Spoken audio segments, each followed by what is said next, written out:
Espera. Antes de que te revele lo que sucedió en esta increíble historia. Si ya estás listo para ser mi cómplice en esta aventura, suscríbete ahora mismo y deja tu me gusta. Es hora de que la historia comience. Mi esposa guardó un secreto 15 años, la carta que lo cambió todo en el bufete. La mañana que entré en ese bufete de abogados llevaba puesto el mismo blazer azul marino que había comprado en una tienda de segunda mano en la calle Dundas 3 años antes. Todavía conservaba una pequeña mancha de tinta en el puño izquierdo que nunca pude quitar. La vi en el espejo del ascensor y pensé que era apropiado. Ahora todo en mi vida tenía una mancha, de esas que no se borran frotando. Me llamo Gerald Whitmore. Tengo 63 años. Solía construir cosas, puentes, pasos elevados, esa infraestructura que mantiene unida a una ciudad sin que nadie note que está ahí. Trabajé 31 años como ingeniero estructural en una empresa de Mississauga. Durante la mayor parte de ese tiempo, creí que si hacías bien tu trabajo, guardabas silencio y pasabas desapercibido, el mundo te trataría con justicia. Ya no lo creo, pero me estoy adelantando. Las puertas del ascensor se abrieron en el piso 14 y salía un pasillo que olía a limpiador de alfombras y papel viejo. Una recepcionista levantó la vista y me dedicó esa sonrisa profesional de quien cobra por hacerlo. Di mi nombre y me pidió que esperara. Me senté cerca de la ventana y miré el puerto de Hamilton, el agua gris, las acerías a lo lejos y el humo elevándose hacia un cielo de febrero que no se decidía entre nevar o no. Crecí a 40 minutos de aquí, conocía bien ese olor industrial y obstinado. Llegué temprano, como siempre. Sentado allí, pensé en mi hija, Clyde. Esa mañana ella tenía 31 años y no me había dirigido la palabra en 4. Ni una llamada, ni un mensaje, ni una respuesta a las tarjetas de cumpleaños que le enviaba cada año y que aún firmaba como, con cariño, papá. Sabía que las tiraba sin abrirlas, pero seguía enviándolas porque no sabía qué más hacer. Dejar de hacerlo era aceptar que merecía ser borrado. Lo último que me dijo hace 4 años, de pie en la entrada de la casa que yo tenía en Oakville, fue, le quitaste todo a ella y luego nos quitaste todo a nosotros. Nunca te perdonaré por lo que hiciste. Se refería a su madre, mi esposa Diane. Ella había fallecido 14 meses antes de esa frase, en una sala de cuidados paliativos, con Clyde sosteniendo una de sus manos y una enfermera la otra. Yo no estaba allí. No podía estar. Es una frase complicada, pero la explicaré. Primero deben entender algo sobre Diane Whitmore Calewa. Era la persona más capaz que he conocido. Contadora pública y directora financiera de una empresa en Burlington. Era organizada con un dominio silencioso que hacía que todo funcionara mejor solo con su presencia. Tomaba decisiones como un cirujano hace incisiones, limpias, deliberadas y con pleno conocimiento de las consecuencias. También guardó un secreto durante los últimos 6 años de su vida, un secreto que yo la ayudé a proteger. Esa es la razón por la que estaba sentado en ese bufete, con la mancha de tinta en el puño, esperando una reunión que tenía y necesitaba a partes iguales. Todo empezó hace 15 años. La empresa de Diane pasó por lo que la junta directiva llamó una reestructuración estratégica. En realidad, según me confesó ella a cuentagotas sobre la mesa de la cocina, era un colapso financiero orquestado por su predecesor. Al asumir el cargo, descubrió libros manipulados, cuentas fantasma y contratos falsos. Supo de inmediato que la Junta buscaría a alguien a quien culpar y que su firma figuraba en documentos que había heredado sin auditar completamente. Cometió ese error en sus primeros 60 días por confiar en el sistema. Me dijo que, aunque no lo hizo, no podía probar su inocencia de una forma que no nos destruyera financieramente. Una defensa legal completa, contadores forenses y litigios corporativos, costaría más de lo que teníamos. No éramos ricos, teníamos la casa, los ahorros y los estudios de Clyde por pagar. Un abogado le advirtió que incluso siendo inocente, los honorarios superarían los $400,000. Si fallaban en su contra, lo perderíamos todo. Clyde lo perdería todo. Reflexioné mucho sobre eso. Lo que sucedió después fue idea mía, quiero ser claro. Diane no me lo pidió, de hecho, dijo que era ridículo y lloró. La empresa iba a presentar una demanda civil. Si se demostraba que la directora financiera sabía de las irregularidades y cayó por egoísmo, bastaría para una sentencia. Mi propuesta fue esta: yo alegaría que había accedido a sus archivos, que conocía la situación y que yo, por proteger nuestra estabilidad, le aconsejé que guardara silencio. Me incluiría como demandado. Esto dividiría la responsabilidad y la atención de los abogados, reduciendo la carga sobre Diane a la mitad. Pero también significaba que yo debía renunciar. Ninguna empresa de ingeniería mantendría a alguien acusado de mala conducta financiera. Renuncié en junio, sin explicaciones. El caso civil se arrastró 2 años. Terminamos con un acuerdo sin admisión de responsabilidad, pagado con nuestros bienes. Perdimos la casa de Oakville y casi todos los ahorros. Diane salvó su pensión, que estaba protegida legalmente. Yo conservé mi licencia, pero no tenía dónde usarla. A los 51 años empecé de nuevo, haciendo inspecciones de puentes para municipios pequeños, viviendo en un apartamento en Hamilton que no se parecía en nada a nuestra antigua vida. Diane nunca le contó la verdad a Clyde. He pensado mucho en por qué.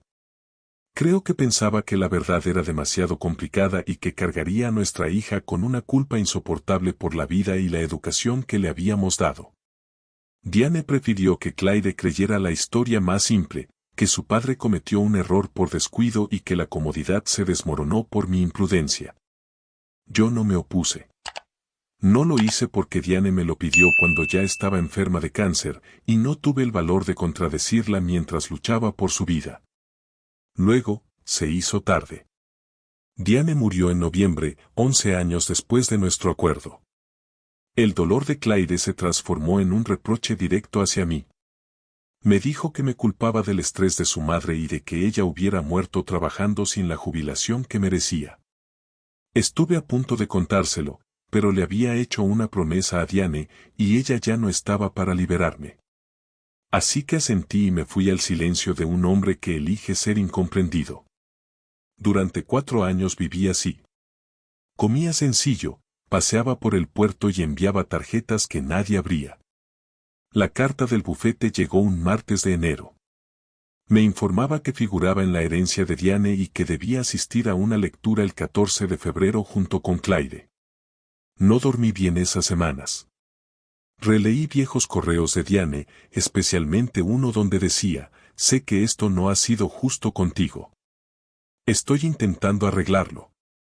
Espero que lo entiendas cuando llegue el momento. El 14 de febrero, bajo una nieve hostil, llegué al bufete. Clyde apareció 12 minutos después. Oí su voz antes de verla, tenía esa misma cadencia de su madre. Al verme, se detuvo. Llevaba un abrigo gris y el cabello más corto. Me miró como quien ve algo que desearía que no estuviera allí. Papá, dijo simplemente. Fue una palabra seca. Se sentó lejos, a la distancia justa de quien no se ha decidido. La abogada, la señorita Wu, nos hizo pasar a una sala pequeña. Nos explicó que Diane dejó instrucciones específicas, debía leer una carta manuscrita antes de hablar de dinero. Ver la letra de mi esposa en ese papel de marfil me oprimió el pecho, era como oír su voz desde otra habitación. La carta decía: queridos Clyde y Gerald, si están leyendo esto, se me acabaron las oportunidades de decirles esto a la cara. Elegí el camino de la cobardía y tu padre pagó el precio. Clyde, necesito que sepas que tu padre no causó el colapso de nuestras finanzas. Él no cometió ningún error. Sacrificó su carrera para protegerme. Se ofreció a ser nombrado corresponsable para salvar nuestro futuro. Perdió su empresa, su casa y su reputación en silencio porque yo se lo pedí, avergonzada y temerosa de tu culpa. Estaba equivocada. Tu padre es el hombre más honorable que he conocido. Había más páginas, detalles personales que nos pertenecen solo a nosotros. Al terminar, Claire tenía la mano sobre la boca y las lágrimas en los ojos. La abogada salió de la habitación para darnos privacidad. La nieve seguía cayendo. Papá, dijo Claire con una voz que había perdido toda su dureza. No tenías que hacerlo. Lo sé, respondí. Me recriminó haber guardado silencio 4 años, y solo pude decirle que le hice una promesa a su madre. Claire lloró con el peso de quien libera una presión de años. Puse mi mano sobre su brazo y nos quedamos así. Luego supimos la parte financiera. La herencia, entre pensiones y un seguro de vida mantenido por 20 años, ascendía a $3.4 millones. Diane lo había dividido a partes iguales, 1.7 millones para cada uno. Claire comprendió entonces que su madre lo había planeado todo para obligarnos a estar en esa habitación y escuchar la verdad juntos. Al salir del edificio, la nieve era más ligera. En la acera, Claire me pidió perdón por culparme de algo que hice por amor. Le dije que no tenía nada que perdonar, ella necesitaba a alguien a quien culpar y yo acepté ese papel. Pero le confesé que deseaba conocer a mis nietos. Entre risas y sollozos, me abrazó. Su esposo Bill nos esperaba en una camioneta, me estrechó la mano con la cautela de quien está reescribiendo una historia en su cabeza. Fuimos a una cafetería y vi fotos de Thomas y de la pequeña Rosie, que tiene los ojos de Diane. Regresé a Hamilton esa noche bajo un cielo despejado. Pensé en los 14 meses que Diane dedicó a redactar esa carta, asegurándose de que el final de la historia fuera el correcto. He aprendido que a veces el precio de la verdad es más alto de lo que puedes pagar, y que las personas que amas toman decisiones que desde fuera parecen errores, pero son actos de devoción. El silencio no siempre es cobardía, a veces es el regalo más valioso que se puede dar. Los secretos por amor tienen fecha de caducidad y la verdad siempre encuentra el camino a la superficie. A quien esté guardando un secreto que le cueste demasiado, escriba la carta, deje constancia, no espere el momento adecuado. Y a mi hija, gracias por el café y por lo que dijiste en la acera.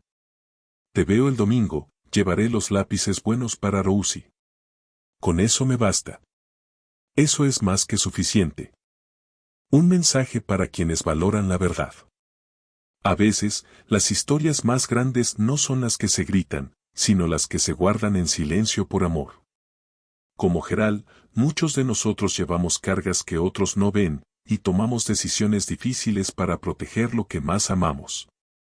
En este canal, Bitácora del Caballero, nos dedicamos a desenterrar esas verdades, a honrar el sacrificio y a recordar que, aunque la justicia tarde en llegar, la integridad siempre vale la pena. Si esta historia tocó tu corazón, te invito a ser parte de nuestra comunidad. Regálanos un me gusta, no es solo un clic, es una forma de decir que valoras la lealtad, el honor y la redención. Ayúdanos a que este mensaje de amor incondicional llegue a alguien que hoy mismo pueda estar sintiéndose incomprendido. Suscríbete y activa la campana, no queremos que te pierdas ningún capítulo de estas vidas que, aunque parecen ajenas, se parecen tanto a la nuestra. Suscribirte es abrir la puerta a una reflexión semanal que te ayudará a ver el mundo con más empatía. Comparte en los comentarios, ¿alguna vez has guardado un secreto por proteger a alguien? ¿Crees que el silencio de Gerald fue un acto de heroísmo o un error? Queremos leerte, porque tu voz es la que termina de escribir estas historias. No esperes a que sea tarde para decir lo que sientes. Únete a nosotros hoy y sigamos construyendo este puente hacia las verdades que importan. Suscríbete ahora. Porque cada historia merece ser escuchada y cada sacrificio merece ser recordado.